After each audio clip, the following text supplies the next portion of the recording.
Hello and welcome to another episode or video, depending on whether you are listening or watching. So a little while back I talked about my to-do list and my prioritization. It was part of my series on Stephen Covey's book, 7 Habits of Highly Successful People, which I fully recommend getting the book and or listening to my series on that. So I'll leave a link to that description. So I talked about how I organize things in priority. So I thought I'd talk a little bit about how I get things done in a week efficiently. Now, when you have a lot of projects on the go, which I admit at the moment I probably have too many going, there's 101 things that need doing over the course of a week. And it's easy to get overwhelmed, it's easy to get pulled down rabbit holes and distracted and lose focus and not actually get things done efficiently. So the main way that I try and control all of this happening is to break my week up into blocks. So I'll assign a particular amount of time into a block. Now the size of the block and when I do it has some flexibility, but essentially I can choose exactly when I want to do something, whether it's in the morning or of a certain day, or whether it's just, say, the first hour on a Saturday or something like that. So I can create a block of time, and in that I will assign a certain type of task. And it'll usually be focused geographically or in a type of activity or a kind of thought process or a end result. So the way that looks is I have, for example, in my to-do list, I have a block that is tagged errands, which happens on a Monday. After I do some work at Highbury, I usually finish a bit earlier than I do in my other sessions, and so I have a little bit of time before the end of my day, after the end of a session and before the end of the day, to go out there. And since I'm already out, already in the van, already driven somewhere, I may as well go back via some places, so errands. So that will be whether I'm going to the bank, getting some supplies for a session, so on. All of that happens within that block. So when I go through and decide what I need to do that week, and I go, I need to get this resource or that resource, or I need to gather this bit of wood from over here, I'll tag that as errands. And then when I come to that errand block, I'll then go, okay, these are the 5-6 items, and they might be from wildly different areas of the business and personal life. I might be, for example, this last week, be picking up some guttering to fit on the shed at the same time as going out and collecting some food for the campfire pizza we're having later in the week. It all kind of comes together in that focus thing, and I'm making the most efficient use of my time. If I tried to get those individually over the course of the week, I'd constantly be dashing in and out of the house and I would be losing efficiency. It would probably cost me more in time and petrol. So there's an example of something being geographically situated. The other side of the spectrum is computer work. If I'm going to have a block assigned to computer work, then I don't want stuff that's going to take me out of the house, take me into the equipment store. I just want to be there at the computer, just focused. Now, it's good to work in some time to get up and move around, but for a block of time, I just want to be focused. I just want to get the thing done that needs doing. So, for example, my Tuesday is my big admin day. So I will have typically 2 to 3 blocks in that morning of a Tuesday. First of these is deep work.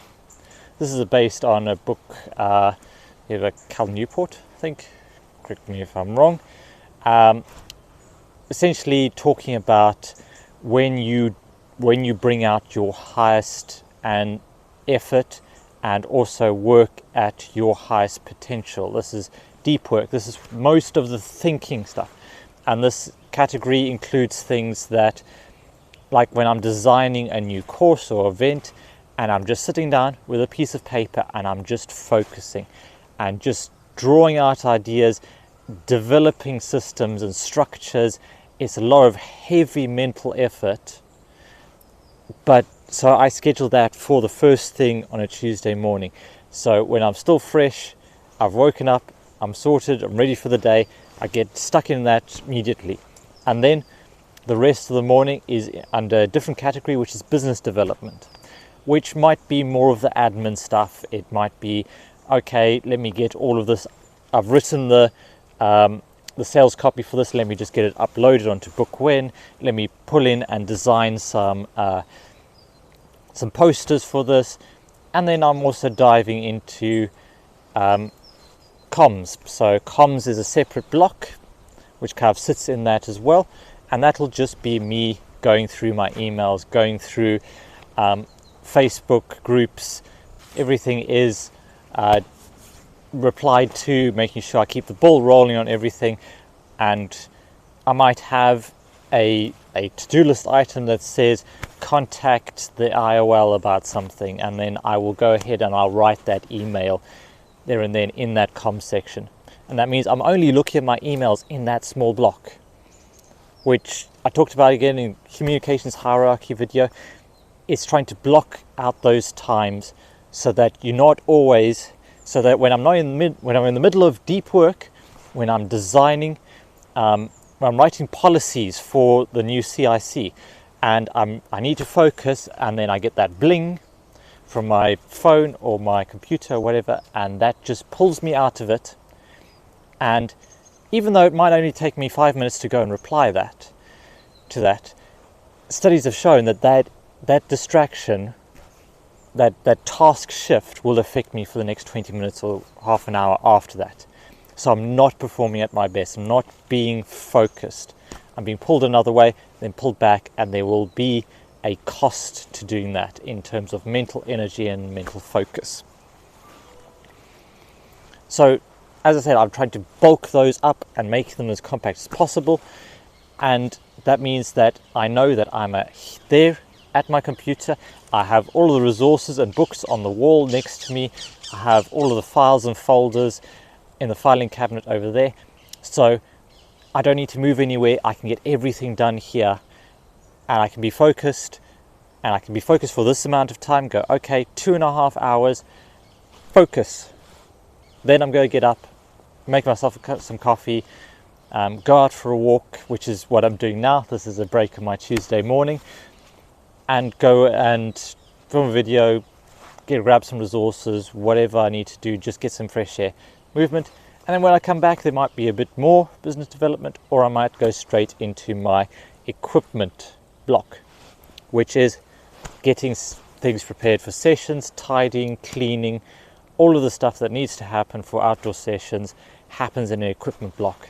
And I aggregate all of those. Some of them are repeating tasks, but I know that on a Tuesday afternoon, once I've finished my business development stuff, I'm straight onto and focused on equipment stuff. So I'm downstairs in the equipment room, pulling stuff off shelves, getting knives sharpened, getting tarps cleaned, all of the stuff that needs to happen.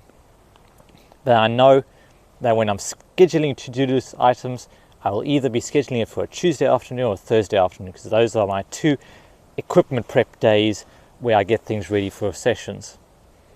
And so that will inform the way my whole week looks. And this also gives me quite a bit of flexibility with that. You might think, okay, this block has to be here at this time.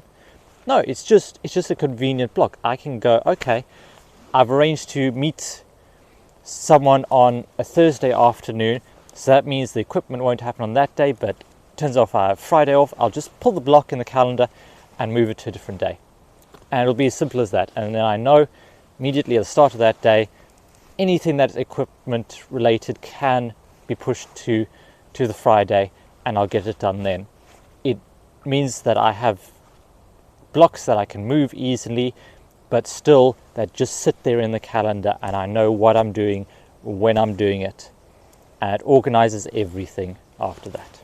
So I hope you found that helpful in your thinking and helps you move towards a more efficient use of your time, so you can basically do more and more importantly do less when you need to, and spend some good quality time by yourself and with your family, because that's the end goal, is compacting the things we do to either extend what we can do or spend time on things that are honestly more important. So with that, I still have my income survey available. I've still got it open for responses. Again, I'm trying to collect data on income in the woodland leader space, which is the bushcraft, forest school and scouting space, just so we can get a good picture and kind of open that conversation on pay and value in the outdoor industry. So I'll leave a link to that down below, and you can also find it at brackenoutdoors.com/income survey. The more responses we get, the better. The bigger the data set, the more accurate it's going to be. So please do fill that out if you haven't already. With that, thank you so much for watching and listening. Remember to make the most of every day, and I'll see you all next time.